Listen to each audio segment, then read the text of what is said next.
ಗುರುಭ್ಯೋ ನಮಃ. ಶ್ರೀಮಾತ್ರೇ ನಮಃ. ಶ್ರೀಮಾತೆಯನ್ನು ಉಪಾಸನೆ ಮಾಡಬೇಕು ಅನ್ನುವಾಗ ಲಲಿತಾ ಸಹಸ್ರನಾಮದಿಂದ, ಅವಳ ಮೂಲಮಂತ್ರಗಳಿಂದ ಅವಳ ಅರ್ಚನೆಯನ್ನು, ಸ್ತೋತ್ರ ಪಾರಾಯಣವನ್ನು ಮಾಡ್ತಾ ಹೋಗ್ತೇವೆ.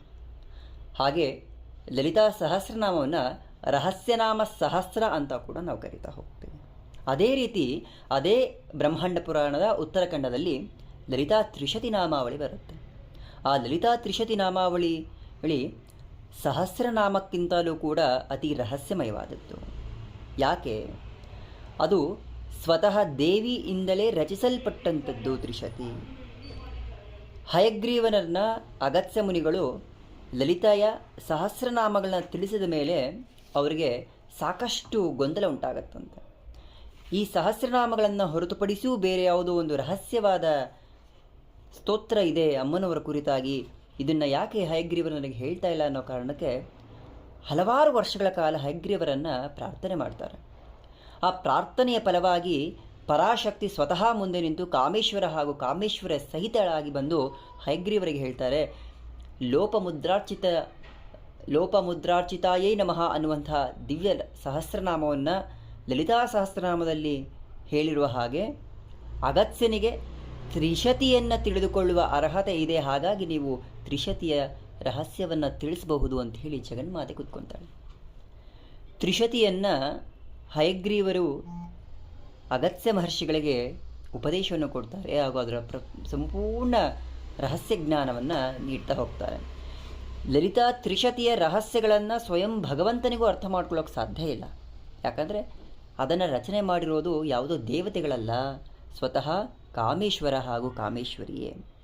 ತ್ರಿಶತಿ ನಾಮಾವಳಿಯಲ್ಲಿ ಕಾಮೇಶ್ವರಿಯಾಗಿ ಪತಿ ಕಾಮೇಶ್ವರನಡೆ ಇರುವ ಅನೇಕ ಅಂತರಾರ್ಥಗಳನ್ನು ಆ ತಾಯಿ ತಿಳಿಸ್ಕೊಡ್ತಾ ಹೋಗ್ತಾಳೆ. ಇಲ್ಲಿ ದೇವಿ ಪ್ರಕೃತಿಯಲ್ಲಿ ತಾನು ಹಾಗೂ ಪರಮೇಶ್ವರನ ಮೂಲ ತತ್ವಗಳನ್ನು, ಪ್ರಕೃತಿಯ ತನ್ನದೇ ಆದಂತಹ ಎಲ್ಲ ರಹಸ್ಯಮಯಗಳನ್ನು, ರಹಸ್ಯ ವಿಷಯಗಳನ್ನು ತ್ರಿಶತಿಯಲ್ಲಿ ತಿಳಿಸ್ಕೊಡ್ತಾ ಹೋಗ್ತಾಳೆ. ಶಬ್ದ, ಸ್ಪರ್ಶ, ರೂಪ, ರಸ, ಗಂಧ, ಮನಸ್ಸು, ಅಂತಃಸ್ಫರಣ, ಅಹಂಕಾರ ಇತ್ಯಾದಿ ಅಷ್ಟ ಪ್ರಕೃತಿಗಳನ್ನು ಈ ತ್ರಿಶತಿ ನಾಮಾವಳಿಗಳಲ್ಲಿ ನಾವು ನೋಡ್ತಾ ಹೋಗ್ಬೋದು.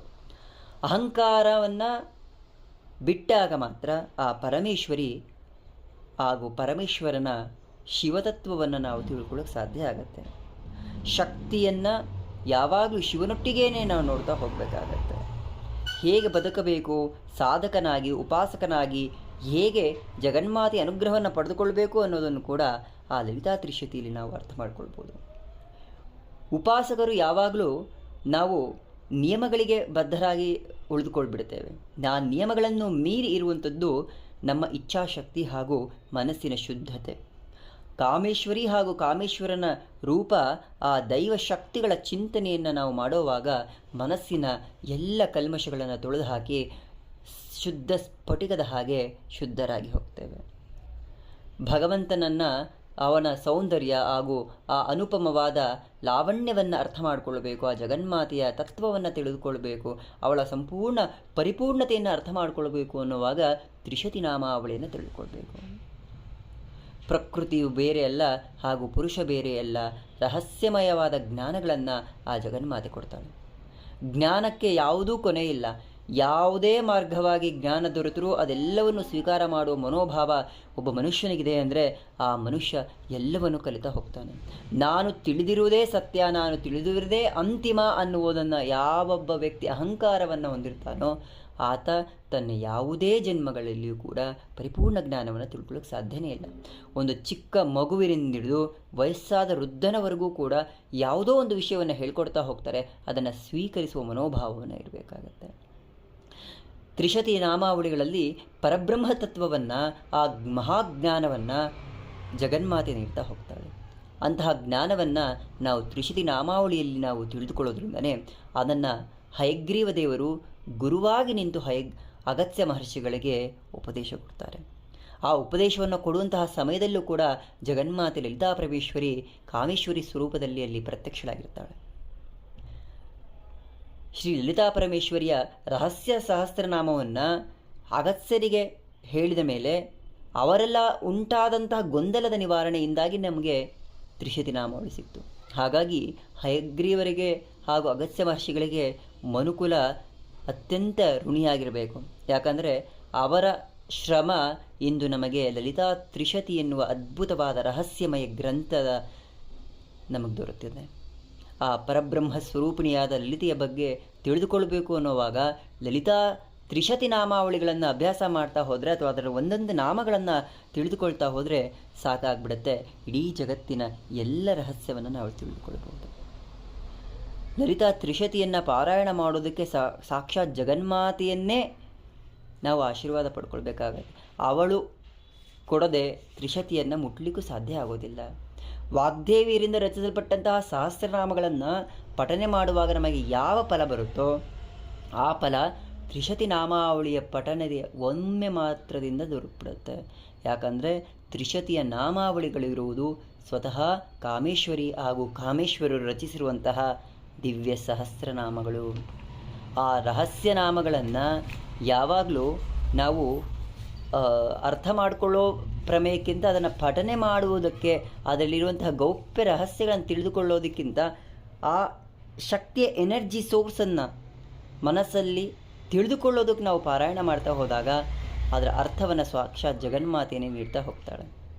ಯಾಕಂದರೆ ಅಲ್ಲಿರುವಂತಹ ಆ ಇಡೀ ತ್ರಿಶತಿ 300 ನಾಮಗಳು ದೇವಿಯ ಎಲ್ಲ ಗುಣಗಳನ್ನು, ಅವಳ ಸ್ವರೂಪವನ್ನು, ಪರಬ್ರಹ್ಮ ತತ್ವವನ್ನು ವಿವರಣೆ ಮಾಡ್ತಾ ಹೋಗುತ್ತೆ. ಯಾಕಂದರೆ ಆ ಜಗನ್ಮಾತೆ ಸ್ವಯಂ ಪರಬ್ರಹ್ಮ ಸ್ವರೂಪಿಣಿ. ಎಲ್ಲ ಮಂತ್ರವಿದ್ಯೆಗಳಿಗೂ ತಂತ್ರವಿದ್ಯೆಗಳಿಗೂ ಅತ್ಯಂತ ಶ್ರೇಷ್ಠವಾದದ್ದು ಶ್ರೀವಿದ್ಯೆ. ಯಾಕಂದರೆ ಇದನ್ನು ಪಂಚದಶಿ ವಿದ್ಯೆ ಅಂತ ಕರಿತೀವಿ, ಸೌಂದರ್ಯ ಲಹರಿಯ ವಿದ್ಯೆ ಅಂತ ಕರಿತೀವಿ, ಮನಸ್ಸಿನ ಎಲ್ಲ ಮನೋಭಿಷ್ಟಗಳನ್ನು ಈಡೇರಿಸುವಂತಹ ವಿದ್ಯೆ ಅಂತ ಕರಿತೀವಿ.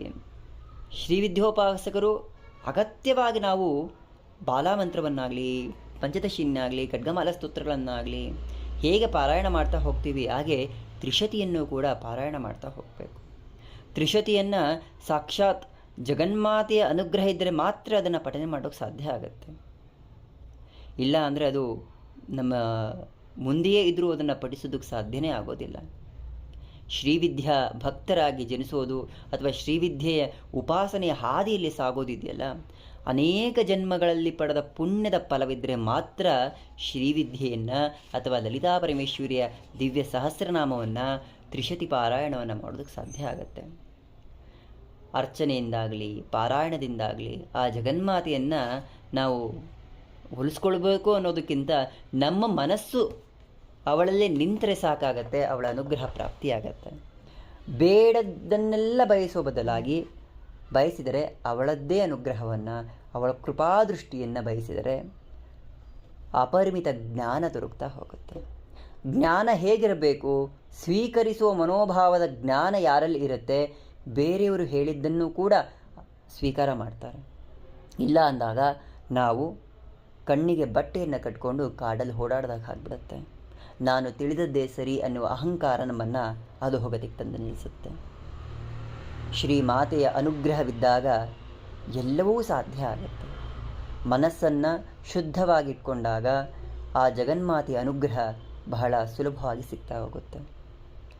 ತ್ರಿಶತಿ ಕೇವಲ ರಹಸ್ಯ ನಾಮಗಳಲ್ಲ, ಬದುಕಿನ ರೀತಿ ನೀತಿಯ ನಿಯಮಗಳ ಸಾರ.